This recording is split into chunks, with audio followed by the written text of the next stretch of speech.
Αυτή τη στιγμή δόθηκε κίνηση. Φεύγουν τα άλογα και για την πρωτοπορία προσπαθεί από την εσωτερική ο Νταβίλα. Έρχεται τώρα από την εξωτερική ο Smartway για να διεκδικήσει την πρωτοπορία από τον Νταβίλα. Ακριβώς στο finish με τον Smartway να περνά στο κεφάλι, ακολουθούμενος από τον Νταβίλα. Από την τρίτη θέση είναι η Ρόζα Πέστ και από την τέταρτη ο Σερ Ερμής, η Αλκιονίδα και πιο πίσω η Φαμακούστας Revenge.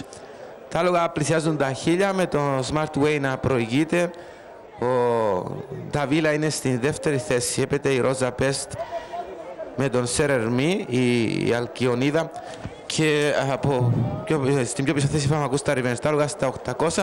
Στην πρωτοπορία βρίσκεται ο Smartway. Έχει κοντά του τον Νταβίλα.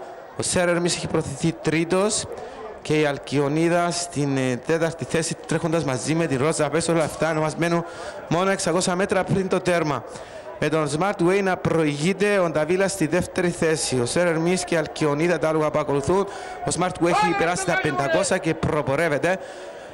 Έχοντας τον Νταβίλα στο ένα μήκος, αλλά και η Αλκιονίδα η οποία προσπαθεί να αποκτήσει ένα πλεονέκτημα τρέχοντας στο κάγκελο. Είναι κάπως κλεισμένη με τον Smartway να προηγείται η Αλκιονίδα από την εσωτερική, από δεύτερο διάδρομο τον Νταβίλα, αλλά και ο Σερ Ερμής είναι κοντά με την Αλκιονίδα να βρίσκει κάγκελο και να παλεύει πλέον με τον Νταβίλα. Ο Smartway είναι πιο πίσω. Νταβίλα, Smartway στην πρωτοπορία και από το κάγκελο η Αλκιονίδα. Σκληρή αναμέτρηση με την Αλκιονίδα στα τελευταία μέτρα να περνάει.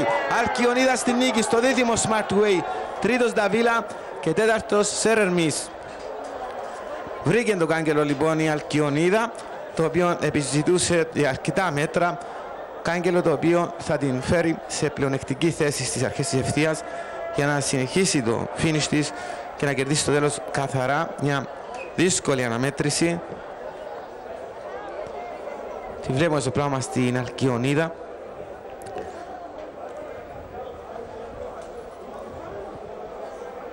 Να προσπερνάει τον Νταβίλα και τον Smartway.